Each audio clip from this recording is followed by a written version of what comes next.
Welcome back to the Metal Exchange. This is Chris. I'm here with Justin, and we have a very special guest. We've been having lots of great interviews lately, and from Australia, the great Andy Dowling of Lord is here to talk to us about their Set in Stone album released in 2009. Andy, welcome to the Metal Exchange.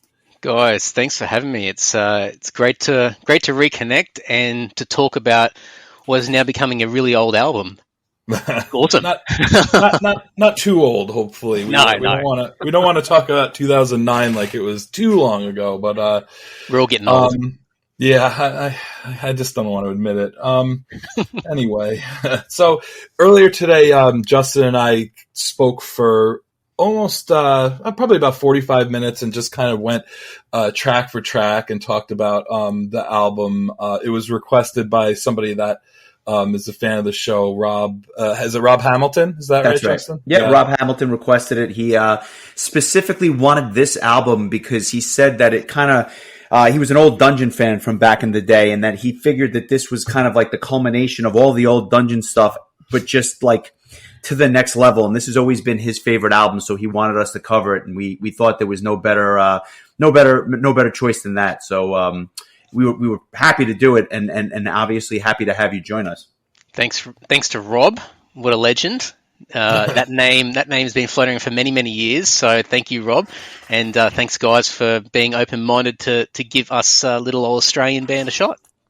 Oh, absolutely. I mean, we both were very familiar with Lord going into it, but I would admit that I don't know that, like, I started listening to Lord around the time that the What Tomorrow Brings EP came out. Yep. And I think it was probably around the time that you guys were announced to play at Prague Power. So I think I was getting myself prepped for your guys' performance. And since then, you know, I went back, I bought the whole back catalog, and then I've bought everything since then. But in all honesty, like, I've listened to the newer stuff a lot, but the catalog is so huge when you add in the Dungeon stuff, and the fact that the Dungeon stuff was re-recorded with the current lineup, it just got so overwhelming that I don't think I ever actually just sat down and really digested any one album. So this was really my first time taking an older Lord album and really, really listening to it and really digesting it. And I have to say, I really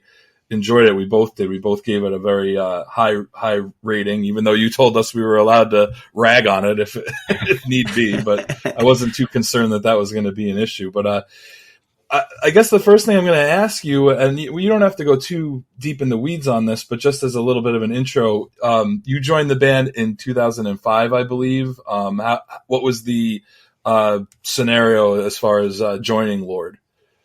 Yeah, I'll give you the shortened version, or I'll attempt to do the shortened version. So, yeah, at the end of 2005, I joined the band, and at that stage, the band was about to go through its transition from Dungeon to Lord. By that stage, the band, as Dungeon, had been around since 1989, and had done really well, especially in Australia, and had been released through Europe, and had a really good career in Japan as well. By the end of 2005, I think there was just a bit of a revolving door of musicians. Some people wanted to leave around that time, and Tim, who's been, he's our front guy. He's been, he's the man who started the whole thing back in 1989, and I think he wanted a bit of a fresh start or a fresh chapter where he could change the name and open at least the perception of what he could do with the band. Because I think Dungeon, up until that point, had always been seen primarily as a power metal band, especially due to the way the band had been released in Europe through Lim, was the label over there, and Lim's known for, very, very power metal bands, and so the band was lumped in with a lot of that. So I think it sort of restricted Tim with what he wanted to do, and so the concept of Lord was to sort of use everything that we'd gained with Dungeon, but then expand on it. So for me, it was a bit of a weird situation. I'd been a fan of the band for many years. I was friends with the guys, and we just so happened that we both wanted to go to Europe at the same time, mid 2005. The guys got really lucky and got an opportunity to tour with Megadeth in Europe. And I was going over anyway, and I said, "Hey, do you want me to carry your guitars or your beers or something like that? Can I be a roadie?" And they're like, "Yeah, okay, all right." So I twisted their arm, And I ended up doing the lights for Dungeon on that tour. And towards the end of that tour, there was some fraying in the band, some personalities, and people were sort of thinking about the future. And Tim had a conversation with me. And funnily enough, I picked up the bass guitar. The bass guitarist's guitar at the time had an off day, and I was just noodling around on it. And Tim goes, "Oh, you can play." And I'm like, "Oh, kind of. I mean, not really." You know. Anyway, there's a seed planted in the back of Tim's mind for later on. But yeah, a conversation. The light bulb went off there, I guess. That's when all of a sudden the pieces started coming together. Yeah. And so yeah, a little while later down the track, he asked me the question, would I be interested in giving this new chapter of the band a shot? And I, just from a geography point of view, where I was living at the time was in Brisbane, which is about 10 hours drive north of Sydney. And so I said, well, I guess I'm going to have to move to Sydney then. And so I was 20 at the time. I had my 21st birthday in Europe with the guys. And so, yeah, a few months later, I was packing my bags and moving to Sydney. And, well, it's 2021 now, and I'm still here. A lot's happened since then, but more or less that's sort of where I came into the picture. And yeah, I've just really enjoyed being a part of what was already a legacy by that point, but then just extending on it over the past, whatever it's been, 15 odd years since then. So yeah, it's been a wild ride of many chapters. Yeah, and the band's success has seemed to have grown since then. I guess Dungeon really paved the way for the early Lord material, obviously Set in Stone being one of those first albums. But I feel like you're really just hitting a stride now in terms of international recognition and success, which is really a testament to the strength of a lot of the material that's been coming out over the last decade and a half. It's so weird because we for years, like, we were road dogs. We were always out touring, especially here in Australia. It's a big country, but there's lots of smaller towns, and we're trying to play every place we could, every hole in the wall. And I think we started to slow down as a band. I mean, we're all getting older, and the guys started to have kids, and just the usual domestic responsibilities of getting older. And we just thought we were everything was going to slow down. But it's funny the way things work, because as soon as we started to slow down, the opportunities started opening up, and the albums started selling better as well. I mean, we don't tour or play as much as we have for many years, and obviously, the obvious stuff over the past 18 months or so. I mean, we released a covers album, a few months ago, and it got into the Australian charts. And this is the second release in a row that we've had chart success, and we've never had it, ever. So it's just so weird how things just work out the way that they do. But hey, no complaints from me whatsoever. And I'm sure we'll get into the future of the band in a little while, or maybe towards the end. But I guess as we kind of set the stage for Set in Stone, how did you get involved in the songwriting process on the album? And I ask because you have credits on a couple of tracks, but it seems like as time has gone on, you've gotten more and more involved in the songwriting process. Yeah, it was a really interesting time, and maybe just to give some context leading up to this album. So when I joined the band, from a Dungeon point of view, there was a last album contract that needed to be fulfilled. So that became the final chapter. Funnily enough, a nice title to call the end of that era of the band. And I played on a couple of songs from that album, but it was more, everything was Tim. It was all of his ideas, Dungeon stuff that he wanted to get out and fulfill this contract and get this last album out. And it was a good experience for me just to get used to how Tim works, how recording works, and things of the like. Tim had already started to think about what he wanted to do as far as that next album under the title of Lord and what that's going to look like. And that ended up being an album called Ascendance, which was still partly on some existing Australian label that we had.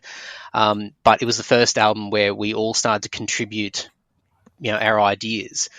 So that experience for me personally was it was an eye-opener and something I hadn't been used to before, where it was a real sort of democratic, sort of open sort of floor where we all just like basically got the box of riffs and just tipped them onto the table and started messing them around together, and everyone was open. There wasn't a lot of ego or control with it all, and it was just a real fun time. I think Tim was really refreshed by the process because it was just a new group of guys, and and I think he was really excited to see what the potential was. So that experience with Descendants and then it coming out and it got received really well, sort of set.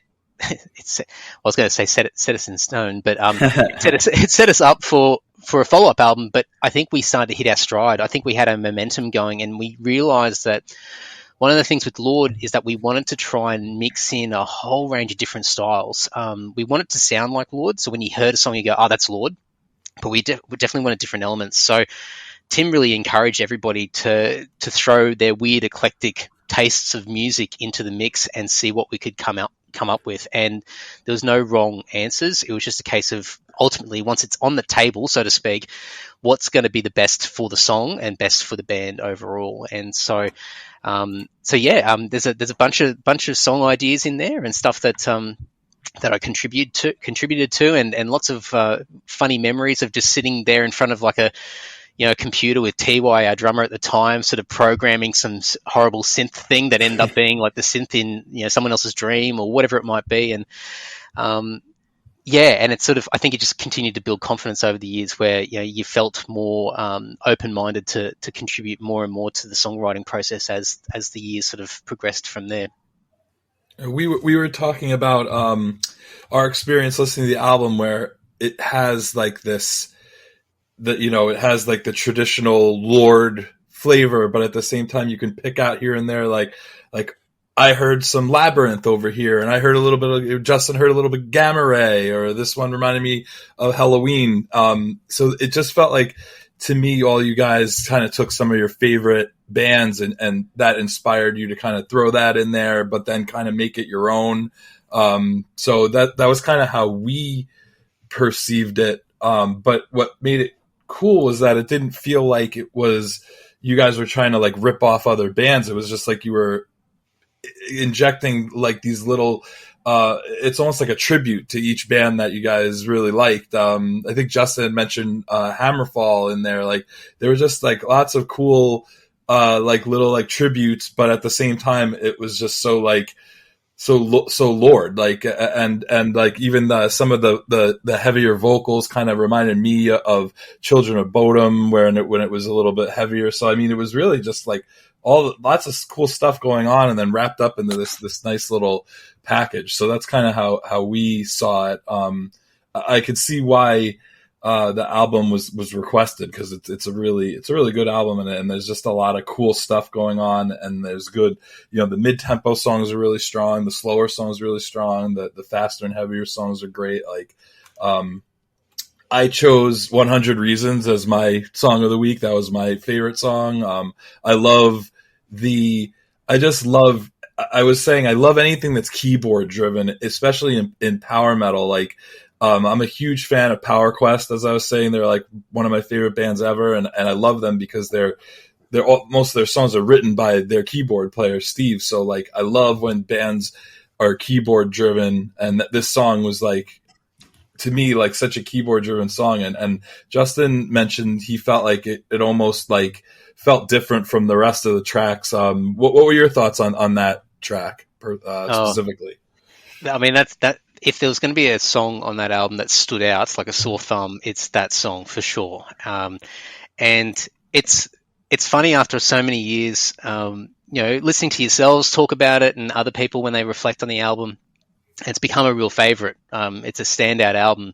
But it's funny how, like, the ideas behind the songs and how they're interpreted by people. I mean, even those bands that you just, rattled off before, I mean, they're all huge influences. They're bands that we grew up with and we idolize. We love those bands. And you can hear it. You can hear it in Tim's vocals, the melody lines and the likes. But, we were also listening to really eclectic, weird stuff as well. And, hopefully this doesn't ruin the song for you, Chris. But, the big inspiration behind that song was Fall Out Boy.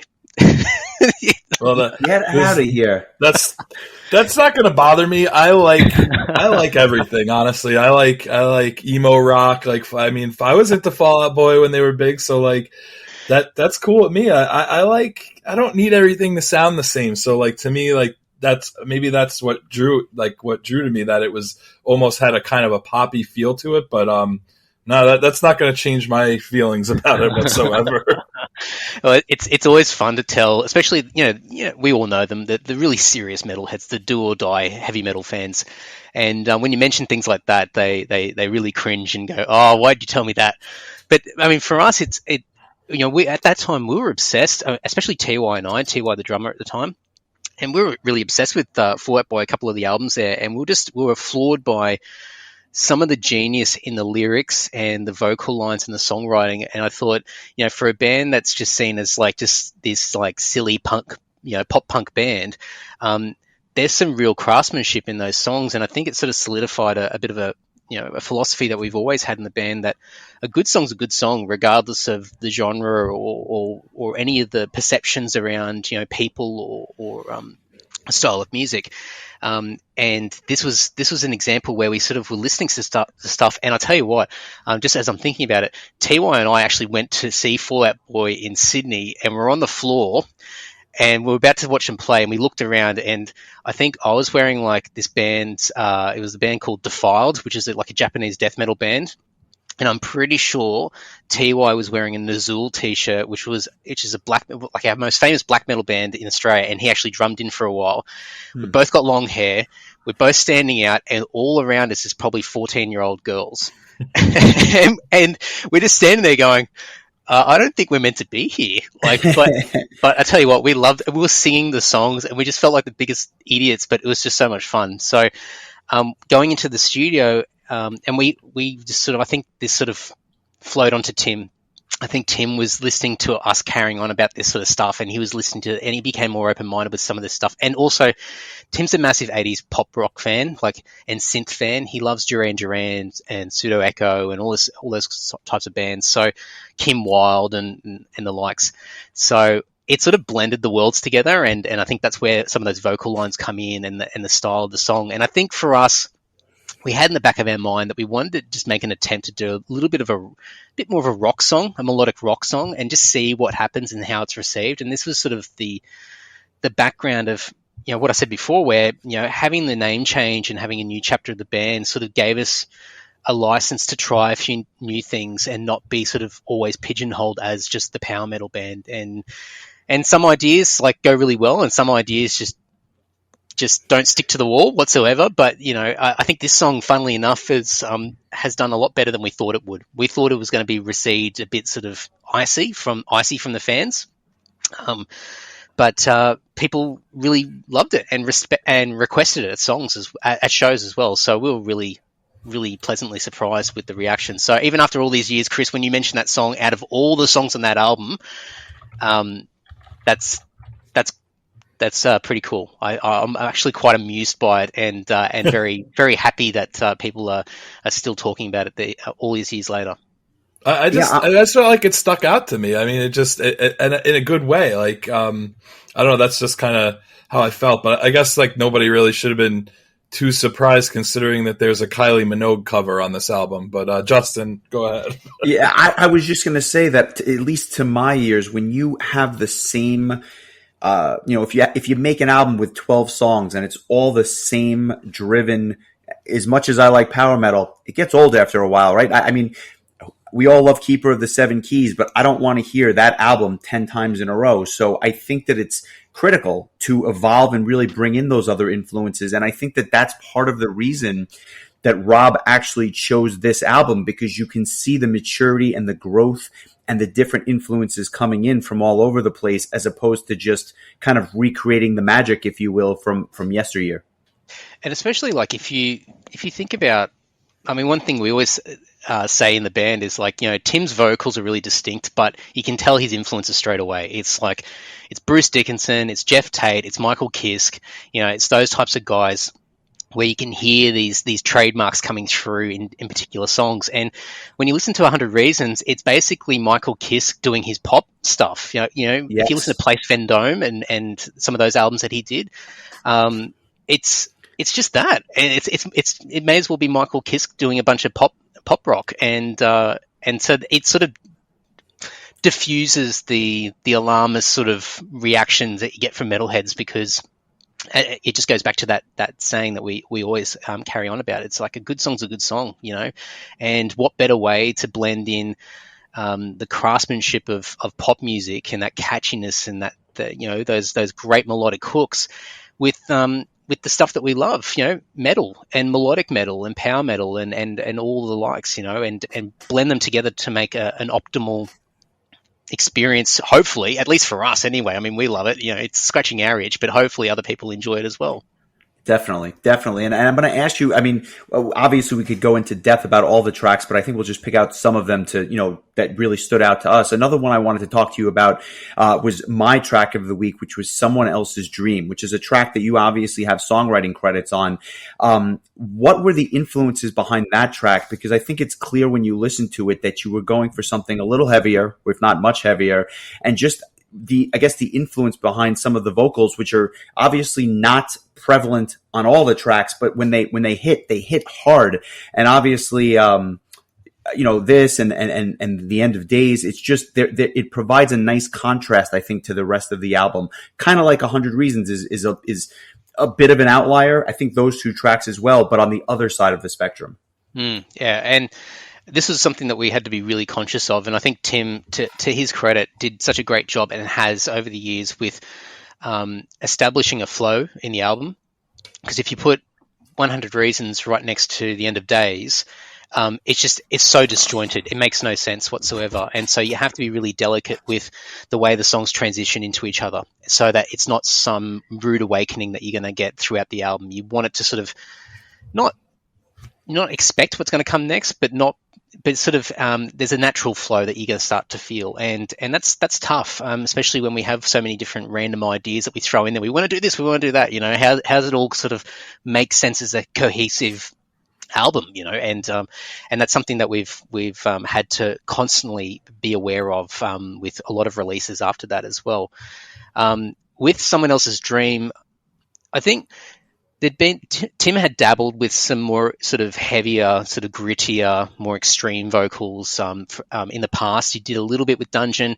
On the previous album, Ascendance, we had a thrash track called Limb from Limb, which was very sort of very heavy and sort of grittier, sort of thrash metal vocals, a little bit more creator-ish. And I think with this album, we listen to. I mean, we love thrash metal. We all grew up in it. Tim especially, Creator, Destruction, all the Tectonic, sort of German thrash metal, all that kind of stuff. And we love melodic death metal. I grew up, in Brisbane, and it's primarily a death metal and a black metal scene. And they were sort of the local bands that I got into to begin with before I sort of, opened up my world. And TY, our drummer, is like, he's played in some of the biggest Australian extreme metal bands ever. He's got his own extreme metal projects. It's so weird for all of us to come together and put out this sort of melodic music.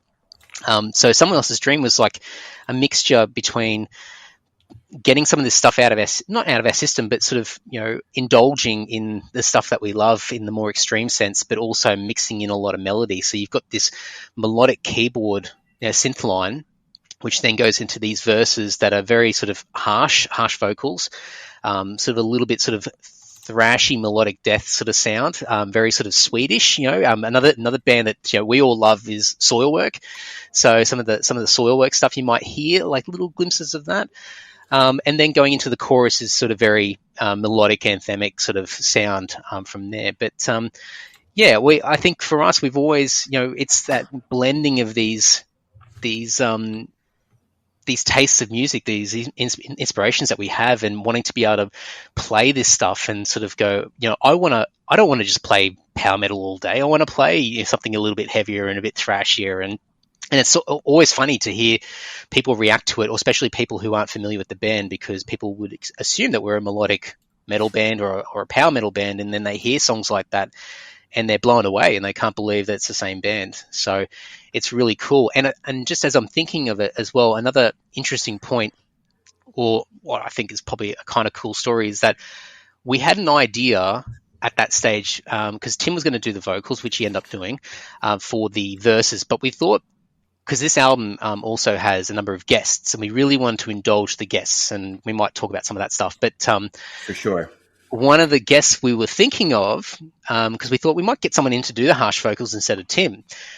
So we were actually trying to. We didn't make much of an effort, to be honest, all these years now. Looking back, it was a very half-assed attempt, but we tried to get Winston from Parkway Drive to do the harsh vocals in the verses, and then we would do the melodic chorus. Interesting. And to be honest, I think the extent of our efforts to reach out to Winston might have been a MySpace message. I don't know. But I know, but TY used to go surfing with him, or had mutual friends because they all surfed down the south coast of New South Wales, and I think Winston would come down with some of the other guys and surf down the south coast. So I think there was some connection there that we're trying to take advantage of. But anyway, it was tumbleweeds back from those guys. So Tim got in there and did the vocal himself. So yeah, it's But even just mentioning before with the synth line, we were at TY's parents' place in Wollongong, which is about an hour south of Sydney, and sitting in this room with this old desktop computer, and he had a MIDI keyboard in front, and he had a crappy old acoustic guitar, and we were like working out the synth melody, and he was like just stabbing the keyboard trying to work it out, and it sounded so like it was just barbaric. It sounds so bad. But we flicked it through to Tim along with all the other melody ideas, and Tim was able to sort of polish it up and make it more sort of flowing and a little bit more easy on the ear. You could hear the idea in there, which was the main thing. So it's just so kudos to him to putting it back all together from, you gave him a spark and he turned it into a masterpiece, which I think is very, very interesting. As I, reflect, and that's what this really is for Chris and myself. It's a reflection on a lot of things. And sometimes we go deep into the past, into things we loved, growing up as kids. And then there's other things that we either, have a little bit of familiarity with. And sometimes we listen to things that we've never heard before, which is a real exercise. But I've kind of shifted away a little bit from my love affair with power metal in the mid to late 90s. And I've kind of dived more into the creator and the destruction. So when I heard this track, my mind, it hit all the right notes for me as someone who still has a soft spot for power metal, but is moving into different things just to keep things fresh. Yeah, definitely. I mean, for us, there's nothing worse than listening to the same thing over and over again. And that's what makes music so exciting and fresh all the time. I mean, you would think after all these years, and I mean, I think you guys have probably been listening to metal longer than I have, but you sort of listen to this stuff and you go, what else is left? Everyone's covered every idea. Like, I've heard it all, and then suddenly a new album comes out and you go, wow, like that is absolutely fantastic. And it's just an exciting thing to be open-minded to music in general and to see the fusion of genres and ideas and the likes, and it's just super cool. And I'm the same, man. Like there's stuff that 20 years ago I was obsessed with, and then I burnt out as a result of listening to the same thing for too long. And then years and years later, you come back and you go, oh wow, like I can feel a bit of that magic again. And it's really cool. Yeah, I mean, and that's really the podcast in a nutshell. So it's always fun to either go back or experience things again for the first time, in a sense, if you will. Another track I just wanted to talk about, and you kind of alluded to it earlier. Be My Guest. What was the inspiration here? Because, and it's something that we had mentioned earlier, which was, you often get somebody in on a guitar solo or even a guest vocal spot, but here it was just a confluence of so many different musicians from all different walks of life, really. Why did you choose, or how did you choose the musicians that wound up on the track, and what made you think of kind of putting this together? Because it had to be a daunting task.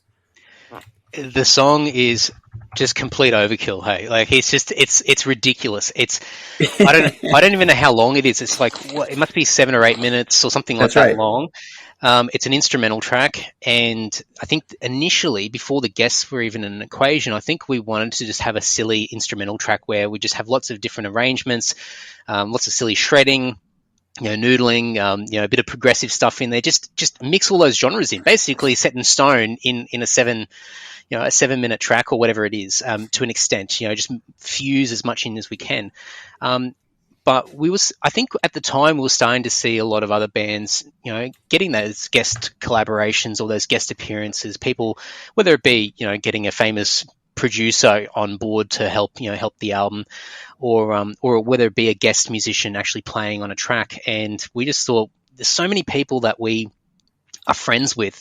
who we've played with, we've toured with, that it would be cool just to reach out to as many people as possible and just see who's keen. And we didn't expect this many people to say yes, to be honest. I think we sort of expected maybe 2 or 3 people, and expecting, like, out of the list of people, that majority of them would probably say no, I'm too busy or whatever it might be. But the majority of people came back and said, yeah, I'm keen. So we thought, okay, now we've got to find places to put these people in the song. and yeah, like, I mean, we've got got Craig Goldie from Dio, who we didn't play with, but we were at the Bang Your Head Festival in 2005, and we spent a bit of time getting to know him backstage, and he was just such a cool guy, and we just kept in contact. And I think we may have just thrown a comment out there about, we should do something sometime. And he's like, yeah, absolutely. So we thought, I'm not going to hold you to that.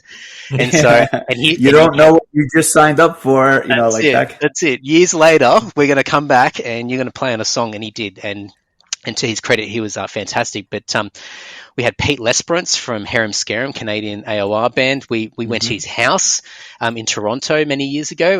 Went and had dinner with him. That was I'm a massive Harem Scarum fan, so that was just surreal. So he put a solo on. Actually, sorry, I'm getting my songs mixed up. He did a solo on New Horizons, I should say, but I'll just throw that little thing in there. Yeah. Glenn Drover, who was in Megadeth at the time, so we toured with Megadeth, so that worked out well. Felipe from Angra. So Angra had played some shows with Dungeon back in the day and stayed in contact, really good friends of the band. Olaf from Dragonland, and I can never say the name of their new band now, Amaranth. Yes. Amaranth? Yes. Yeah. Amaranth. Yeah. So he's on there. Dragonland, big. I think they played with Dungeon in Japan many, many years ago, so stayed really close friends with those guys. Had Yoshiyasu Maruyama, I should say, if I can get it out, who plays in a band called Argument Soul from Japan. We had Chris Pachenko, Vanishing Point, great friend of the band, great friend of ours. I can't remember. There's a few other people I'm just trying to think off the top of my head. But yeah, a mix of sort of really well-known established musicians globally, but also some friends in Australia who we've had long relationships with, who are just really talented people. Ex-members of the band as well that jumped on board, and it was just a weird experience, just to, when so many people said yes, and just trying to push them into this 7-minute or whatever it is song, and it came out, and listening to it, it's chaos. It's absolute chaos. It's all over the place.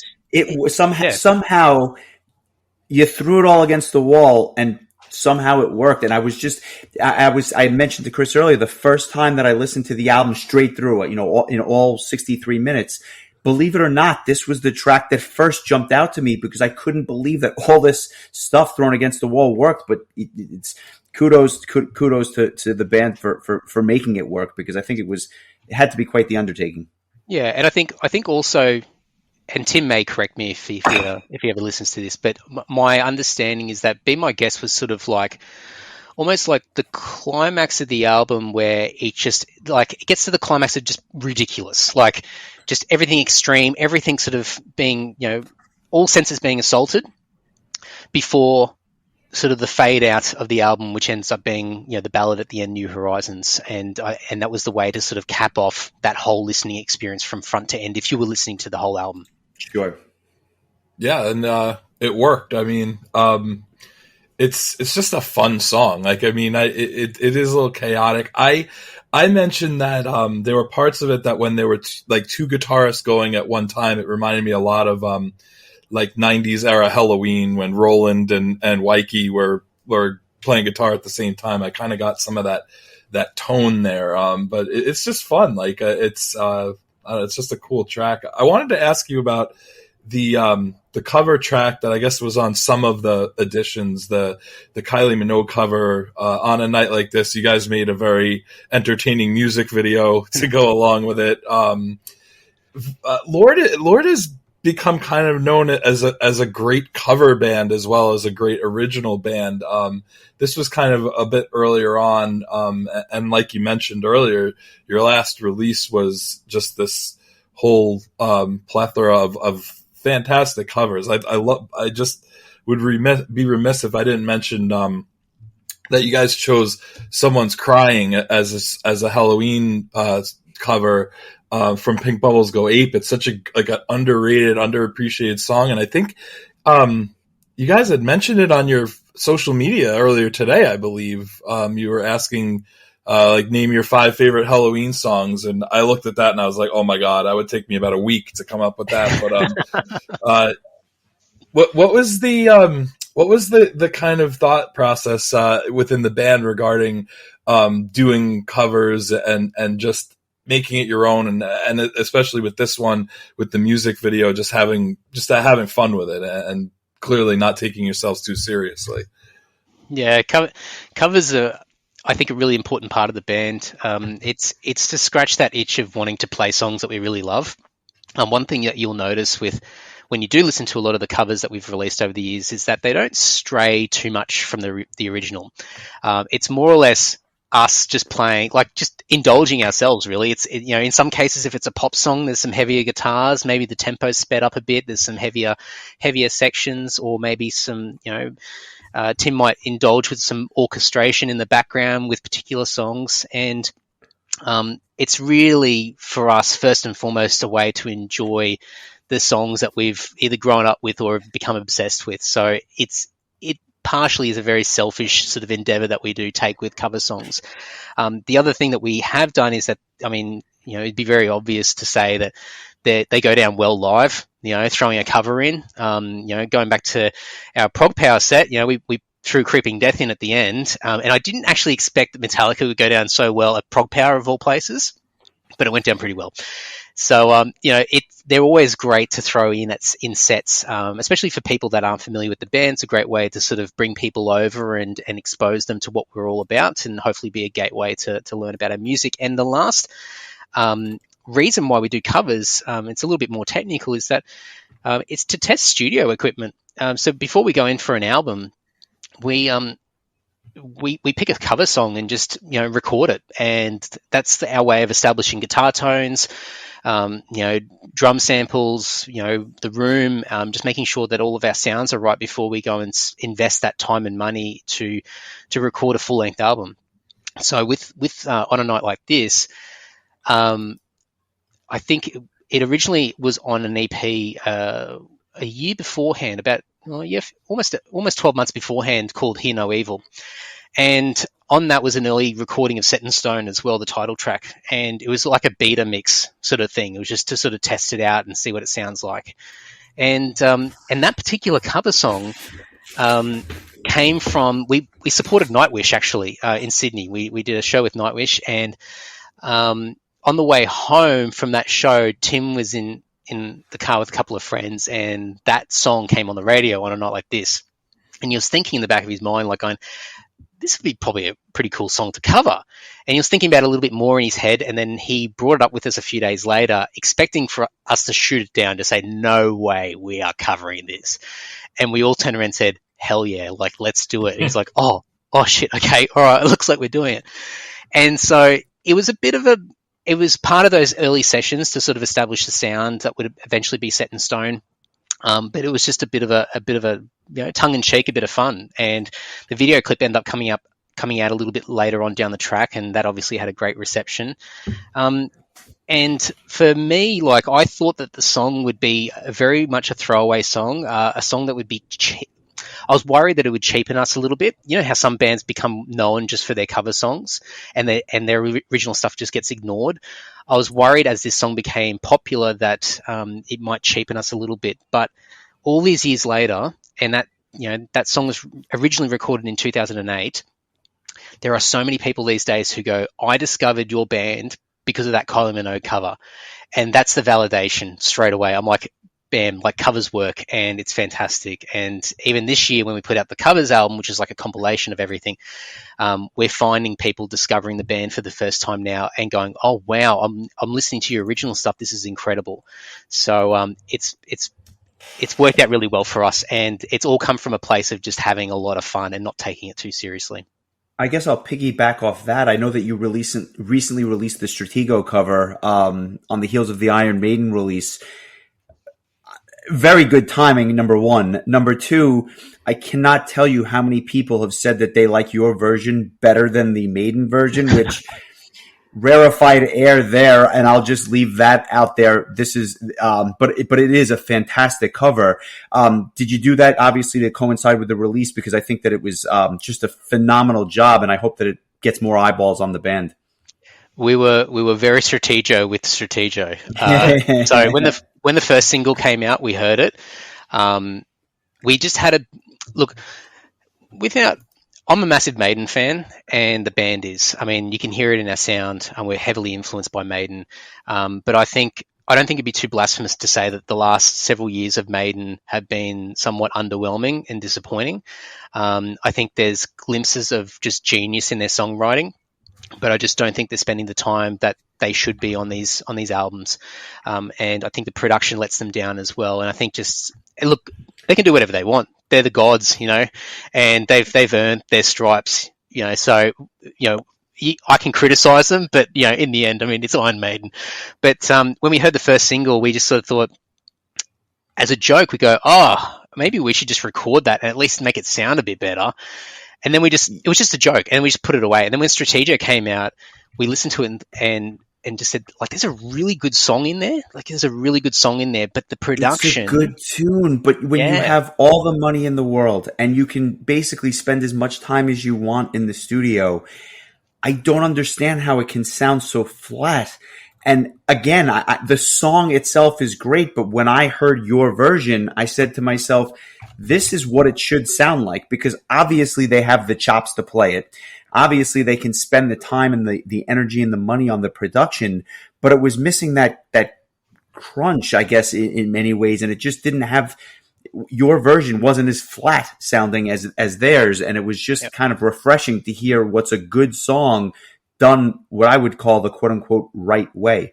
Yeah, and we had to move really quickly as well, because we had a short space of time between Strategia being released and then the release date of the album. And we thought we could release it after the release date, but we kind of thought it would pack a little bit more of a punch in that week leading up to, that Friday when it was released. And it went really well. I mean, we didn't, as you've heard, like, we haven't strayed from the original. Some of the things that you could criticize about the original is that, the production, but I think also some of the timing of the song, it's a little bit sloppy, whether that's sort of, post-production stuff that could have been tightened up and cleaned up or whatever it might be. So for us, it was just a case of just trying to make it as tight as possible, get that production sounding nice and crisp. And you can hear in some of the, might be in the bridge, where you can hear Tim, and like, at least from my ears, it's total Michael Kiske. You can hear, like, just before it hits that chorus, and it's like a mixture of Kiske and Tate together. And it's like, oh man, because the other stuff, he's very close to Bruce throughout the song. But just before it hits that chorus, there's a couple of lines that he does, and you can hear, like, this Halloween Queensryche influence just delicately, fall into place there. And it's like, oh, that's lovely. That's really good. And yeah, a great reaction. I was kind of hoping we'd get a little bit more hate, to be honest, like, just the troll in me, because, like, a bit of hate brings a bit more attention. But yeah, we've had just a really good reaction from the Maiden purists and our fan base. And we only released it on YouTube and Facebook, so we didn't do Spotify, we didn't put it on Bandcamp, and I think it'll just be one that'll sit in the vault for a little while, and we'll do something with it later on. Maybe a volume 2 of cover songs. We'll see what happens. It's definitely a good start. So I'm totally on board with that. Just going back to Set in Stone for a second, do you have a favorite track, or kind of as we take this trip down memory lane, going back now over a decade? Do you have a favorite track and any particular tracks that you kind of wish you'd play live that maybe you have to dust off after all this time? I think well, I'll give you 3 favorites. So I'm just breaking all the rules. The first favorite is to play live. My favorite song to play live is Redemption. Pure power metal, pure European power metal, that song. And it's a great way to kick off the album, especially when you've got people that are worried what we're going to sound like. It's like that reassuring introduction to the album. It's like, hey, we've got you, like, stick around. Yeah. And then we're gonna throw you through the gauntlet of mixed genres and all sorts of stuff afterward. But I've loved playing that song live, and I've got lots of fun memories, especially playing that song in Japan, of all places. Just the power metal aspect of it, being in Japan and like opening the set with a song like that is just really, really cool. favorite song, and it's very selfish of me to say, but I think Forever. The bass line in that was a bass line that I wrote when I was 16 years old, and it was just something that was a throwaway. It was on a mixtape, and just a really shoddy sort of idea that I'd recorded, and Tim sort of liked it and crafted a song off the back of that, which was really cool. And I'm going to cut you off for 1 second, and I'm going to say that I actually said in our discussion earlier, I don't think that the bass stands out as much in terms of the production on the album as a whole, but that on Forever, your bass lines were just like really stood out on that particular track, and we've already recorded our piece, so may someone strike me if I'm lying, but the truth is, I thought it stood out on that track, so I'm very happy that you mentioned it because I heard the same thing. Yeah, and the bass has always been sort of relatively low in the mix for a lot of our earlier releases. I think in the more recent stuff it pops a little bit more. Agreed. But a song like Forever, it's there's a few runs in that song which sort of pop out and have a great sort of focal a presence in that song, and it's very cinematic. And Chris, you mentioned What Tomorrow Brings. I think this is sort of like, it's got no connection to that song, but it's almost like the prelude of that cinematic sort of progressive song where it's got lots of twists and turns, and the video clip that we did for it is sort of very cinematic as well. It's a bit of drama attached to it. So a personal favorite of mine. And I think the song that, I don't know if I'd like to play it live, but part of me does. It depends on the time of day. But there's a song called Beyond the Light, and listening back to it, the verses are really hard to listen to. I think the verses are just a bit too cheesy, and it's just a bit dorky. It's a dorky sort of song when you listen to the verses. But that chorus, man, like I can't get enough of it. I think the chorus is just really good when it kicks in, and there's some toms that sort of chug into the chorus, and then it's just like this very heavy start when it sort of jumps into that section. Memories rising tides. I feel a part of me died the day you went away. Gone to a place never known, free of sadness and pain. Brotherhood, the family still remains. So wherever you may be, I hope forever you'll be proud of me. So my brother, today I don't know where.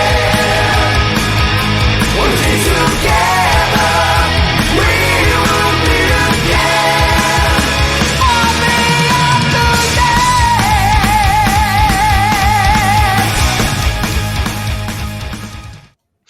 It's almost like I wish I could just play the chorus over and over again live, but not the rest of the song.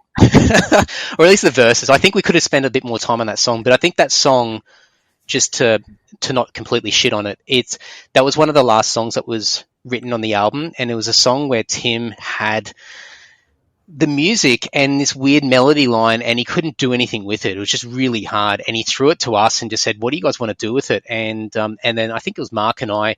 We threw some lyrics together, and we had a friend of ours whose brother had passed away, and so that was front of mind for us. So we used that as a bit of inspiration to put some lyrics behind it. And I think it's okay. It's an okay song, but I just love that chorus. And so if Maybe if part there's a of way the Set in Stone medley, if you ever do a medley of the album, now you've got the chorus to throw into that. That's it, and just forget about those verses. Just that chorus kick in. As soon as the chorus is done, I'll go into another song.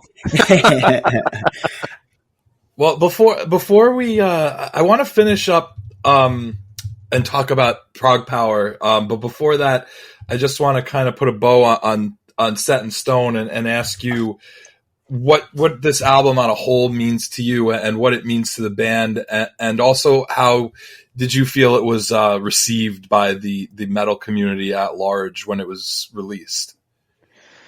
I think this is one of these albums which will end up being the special album in our career. I think at the time when we were releasing it, we were a little bit, I wouldn't say, yeah, maybe we were slightly apprehensive about it. We were definitely taking some risks with it. We were definitely stepping outside the mold. Ascendance was like the taste test. And I think some of the more heavy metal purists would probably lean more on Ascendance if they're going to pick out these two albums in particular. But Set in Stone really had some new elements in there that were going to push people's people's attention and whether they would their tastes. So we were a little bit worried, but one thing that we did really well is that we went out and toured really hard on this album. We did a massive tour before the release of the album where we were playing a few songs here and there, and then we went out again and hit a lot of the same places and new places again. Went to Japan and really made an effort to establish this album as what would you call it? As like an anchor for people's memories. So one thing, I'm sure you guys are the same. When you think about nostalgic albums that take you back to times, a lot of these defining moments are like these defining albums are defining moments in your life as well. So that whether it be finishing school, becoming, an adult, going out to the bar for the first time, interacting with people. It could be, love interests. It could be friends. It could be traveling overseas, whatever it might be. And so you try to, you have the soundtracks and they become really special to you. And that's why music becomes so nostalgic. And I think as the years go on, the value of these songs and these albums increase and they become even better because they brings you back to these great memories. So for us on that album, we're already having people go, I prefer Ascendance over Set in Stone. And we thought it's funny how people always say the album beforehand or 3 or 4 albums beforehand are always better than the one you release now.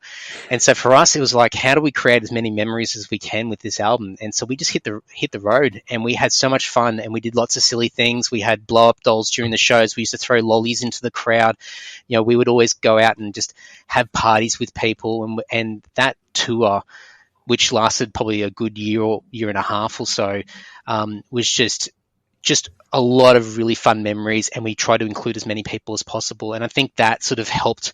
I think the album still would stand the test of time, but I think for us, a lot of people speak really fondly of that album, not just because of the songs themselves, but just everything that happened around that time. And I think metal in Australia as well, a lot of bands were starting to really do good things overseas.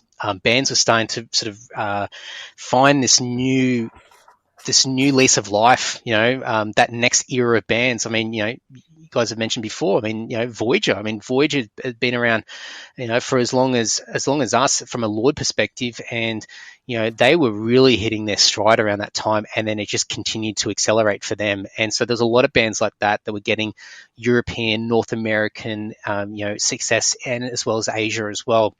And so I think it was just a real magical time, as cheesy as that sounds, for a lot of bands. And so I think this kind of is an album that reminds people of these great times. And it's wild that, as that young guy who was just carrying beers around for Dungeon in Europe and just like going, oh, this is cool, that one day I'd be sitting back like another decade after a defining album to be talking about it and sort of reminiscing. It's wild. It's absolutely wild. Yeah, it's funny because I remember listening to a bunch of bands in the late 90s and early 2000s from Australia, bands like Black Majesty. Yep. And when I was real young, I remember hearing Pegasus for the first time and stuff like that.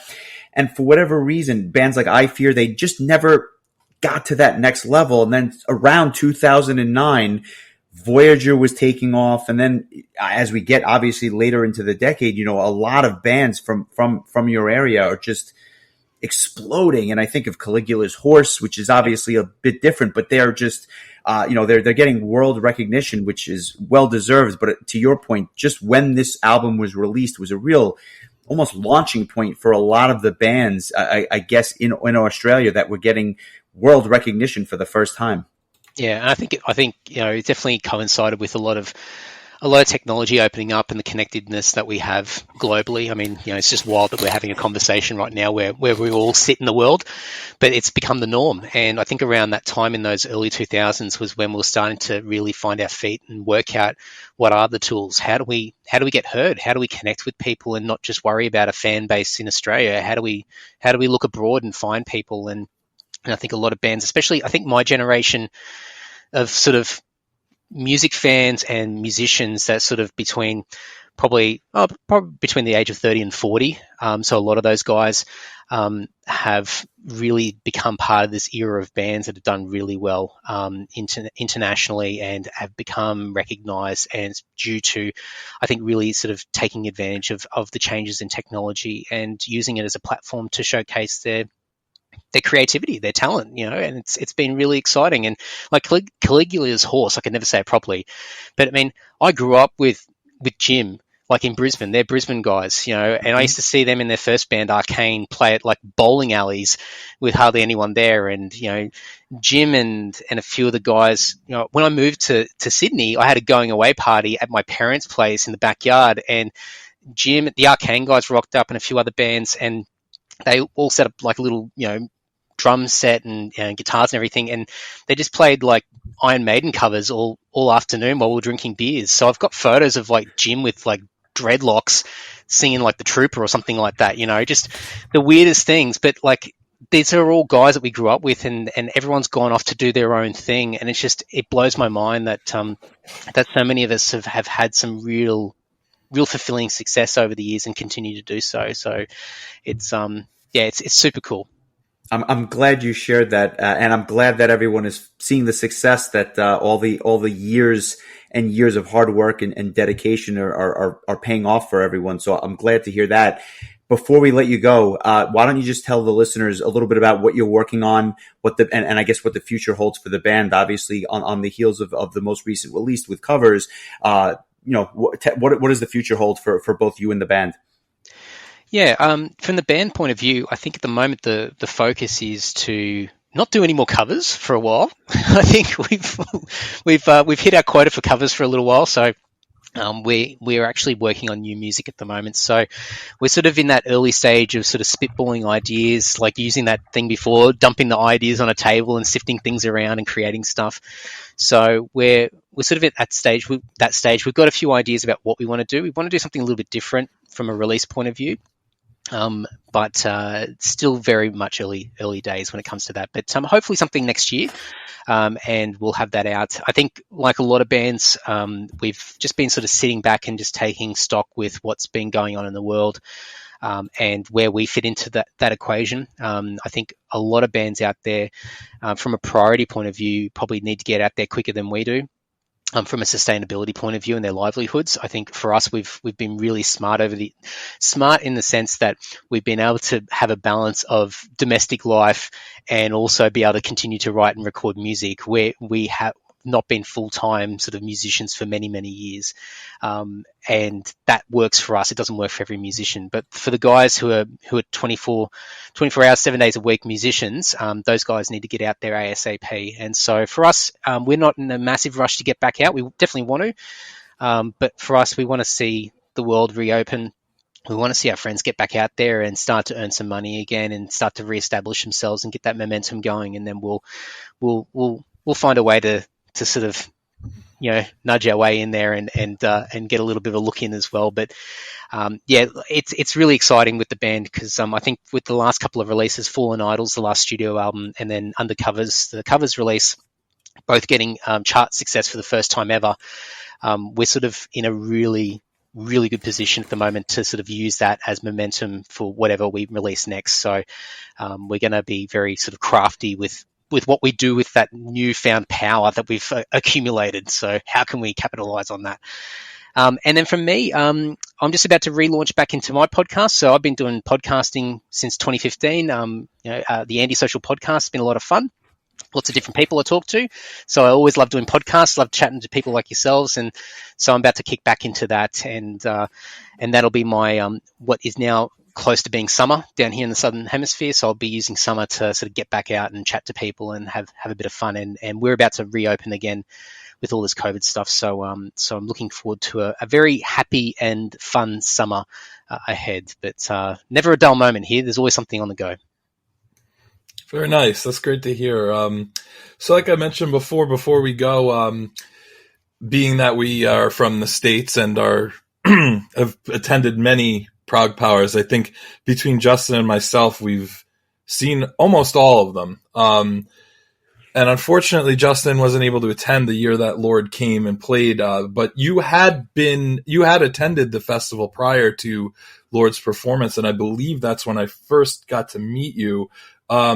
Just kind of talk about your experience. I guess just starting out as attending as a fan, and then how your band kind of got invited and got on the lineup. And I have a few fun memories from that year's Prague Power that I can share as well. But I will say that being that when the Wednesday is seldomly the Wednesday show is seldomly sold out, and that year I think because of the strength of Dragon Force and Blind Guardian headlining the first two nights, I never saw an opening band at Prague Power get a reception the way that Lord did that day. It was that the house was packed.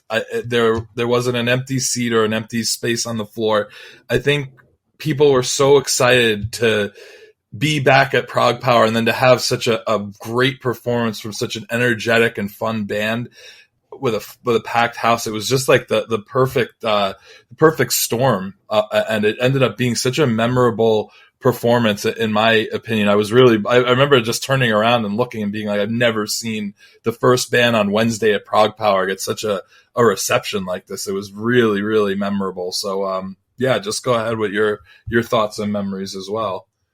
Well, I think from a billing point of view, I mean, I'll be forever in debt to Milton anyway, but I think I'll be forever in debt to Milton and Nathan for the way that they set up those first 2 days. You're right. I think the strength of Dragon Force and Blind Guardian was just an absolute blessing for this band. Like we just right time, right place. And I think also I agree that sort of, it's a celebration. It's like Prog Power's kicking off. Let's get started. Let's have a party. Let's have fun. And I think there was that excitement in the air. I think for us, sort of looking back, we were so fortunate to be where we were with that lineup at that time, to walk out. And honestly, I had no idea what to expect. I was really lucky I was there the year before.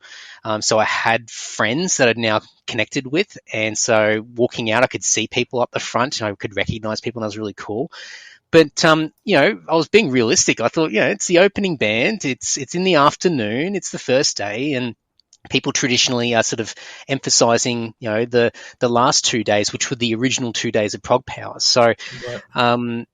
So walking out and just seeing a packed room, it was just like, oh wow, we better play all right now. The pressure's on, we can't just half-ass this. And yeah, it was a great show. And I mean, one of the great things about Prog Power is that, unlike other festivals around the world, it's not like a 15-minute opening spot where you're playing while people still file in because, they're too slow opening the gates or whatever it might be.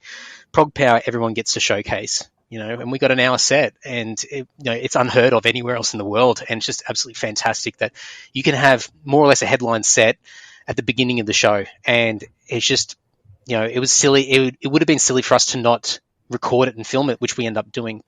But Prog Power is what a weird concept, hey? Talk about putting together a multi-day festival in North America that's sort of emphasized, its focal point is a genre of music that is not that popular, especially in North America, and to be then running it for, over 2 decades to the size that it's become is just absolutely incredible. And I definitely knew the reputation. Glenn had been sort of connected with us from the Dungeon years, many years ago. So we knew Glenn, and I think we'd talked about sort of playing many years earlier, and it was sort of out there, but not really sort of actively spoken about or pursued. And then Milton, I can't remember how it happened. Either we reached out or Milton reached out, and we were chatting. We started connecting, and Milton was a big Dungeon fan, and so then we started to really sort of talk about the mechanics behind it. But I think there was a lot of ifs and buts about it. There's a lot of unsure, we'd love to have you guys, just don't know how it's going to work. And, you guys are coming from the other end of the world and don't have the presence that a lot of other bands have had that have been on Prog Power. So I vaguely remember saying something to Milton like, I'm going to come over and just be like a fan and just experience it. And I said, there's no pressure. I'm not coming over to sell us to you, but I think it would be beneficial for me to at least show some respect, because if I'm going to harass you to be on Prog Power, I should be there in person to at least say hello, instead of just emails or messages back and forth. And so we did that. And so 2015, I went over there for my first Prog Power, and I was just blown away. I was blown away with how it was run, the guys meeting, obviously meeting Glenn, Milton, Nathan, all the larger Prog Power community who sort of help, the volunteers, all the crew, and then the family. I loved the novelty of the family aspect, where everyone congregates every year from every corner of the country and internationally as well in some cases, to reconnect and reminisce, and it's just like this big reunion, and it's just insane. And I loved it, and I loved interacting with people and drinking probably far too many beers. And then I sort of left with, and I think Milton sort of hinted to me, just saying, look, let's do it for next year. Let's make it happen. So I went home with a bit of confidence that it was going to happen. And I think a few months after that, we were announced. And so it was great. And it was a nice little sort of way to tie off that bow of that Prog Power experience by being there as the fan and experiencing it and connecting with so many people and building so many friendships, and then going back as the performer and being on stage and seeing these people. I'm like, hey, I just saw you 12 months ago and here I am on stage now. How cool is this? And actually, one other point that we were really fortunate of, is that was the first year that Milton and Nathan moved it downstairs as well into the main room. I think the 2015 was the last year that it was up in the loft. And I think Evergrey played that, and Voyager were downstairs in the main room. Can't remember who else was up there. Anyway, and so, I mean, it would have still been great to be up in the loft. I mean, we would have been absolutely... But such a different feel, right? I mean, it's upstairs is good, and you can pack a couple of hundred people in there, but it's nothing like that, in the round stadium seating and that big stage to kind of run around on. Yeah, as fans, we don't miss the loft, especially for a band like Lord. I don't know, like if you're gonna for special acoustic sets that they've had, it's perfect for that. But for a band that really needs to have the space for the energy that they're putting forth, it wouldn't have been fair for Lord's US debut to take place in the loft. So it worked out really well. And in my opinion, I think that year might have been, over the course of 4 days, the most well-attended Prog Power Festival there ever was, at least as long as they've been doing it for 4 days. And it was, the lineup just for all 4 days was so strong. The fact that before we even hit Friday, which is like Glenn's first main day, we had already seen Lord and Stream of Passion and Dragon Force and Blind Guardian and Circus Maximus and Pyramaze. And it's like we still haven't seen Vanishing Point and Freedom Call and Fate's Warning and Scar Symmetry and Devin Townsend. It was a hell of a 4 days. I mean, there were bands that I unfortunately just had to skip just because I needed a break here and there. I missed all of Spock's Beard set because after Lord and Stream of Passion were done, I was like, oh my God, I need to go take a break, get a drink, have something to eat. But I loved that you came the year before Lord performed, because I could just remember seeing you everywhere holding court and just being super friendly with everybody. And I thought that was such a great way to ingratiate yourself with this family, that all you have to really do is just be nice to everybody and you're in. I mean, that's pretty much our only, prerequisite. And so, and just on a personal level, you came, sought me out, I think the year Lord played, because we had been hanging out with the Vanishing Point guys the whole time. They loved us because we were there on Tuesday and we got them drunk the first night. And so we were their best friends for the rest of the trip. But you came up to me after Blind Guardian finished out in the courtyard at the Artmore, and I was bombed. But I remember this very clearly, and I remember apologizing to you. I was like, I am so sorry that you chose to come up to me while I'm in this sort of condition. And I saw you the next day in the venue, and I took a picture with you, and I was like, oh my God, if I said anything offensive, I apologize. But I always consider you to be such a nice guy. And when I heard, I had friends tell me that when they saw Within Temptation in New York City, they're like, we ran into Andy from Lord and he was specifically asking for you. And I was in Florida visiting my parents, and I'm like, I was starstruck from hearing that. I was like, that's so cool. So that was just my little personal anecdote.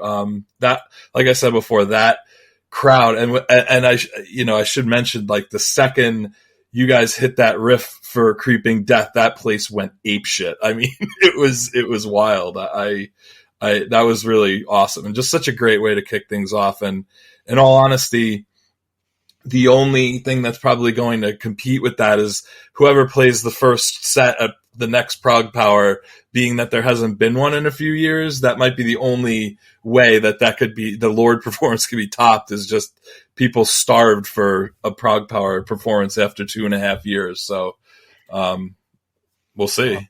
I remember one of the things that we said to each other before we went out and played that set, was that, we were thinking the worst. We were thinking it's going to be very sort of low energy. There's not going to be a lot of people in the room, that kind of stuff, like what you would normally expect at the beginning of a show. And we just said, let's just kick it up a notch. Let's go high energy, because ultimately, we're the kickoff party. Like, we're getting the party started. We've got to set the tone and set the energy for what the next 4 days is going to be. And we want people to sort of walk out of our set primed and pumped and just so excited to be there. And whether they like our music or not, at least be sort of amused by our prancing around and on stage and just doing dumb stuff and whatever it might be. So, and I think we did a good job of that. And I mean, obviously we were pleasantly surprised with the energy of the room anyway. I mean, I think everyone was ready to have fun. And that sort of made our job so much easier. But it's so funny, Chris, like you mentioned, like, being too bombed and like, all that kind of stuff, man. Apart from us playing that show, the rest of that time at Prog Power was a complete blur. I love my beer, man. And I remember talking to you, but I mean, what we talked about, who knows? And so, and even Within Temptation, it was probably me just like slurring, going, "Where's Chris? Where's Chris?" with like a beer. A direct quote. Yeah, that's a direct quote. Inflection and everything. No, I'm just kidding. It was that show in New York City was fun. My girlfriend doesn't even ask for me like that. Andy, we can't thank you enough for joining us. We've taken up a lot of your time, and we certainly appreciate you joining us from the other side of the world. Stay safe, and we look forward to seeing you on the road again soon. Oh, guys, thanks for having me. Great to reconnect, and yeah, I can't wait to get back over there. Even if it's just as a beer drinking idiot, I'm on my way somehow. So cheers. Let's make it happen. We can always use another one of those. So take care. We'll talk soon. Thanks, guys.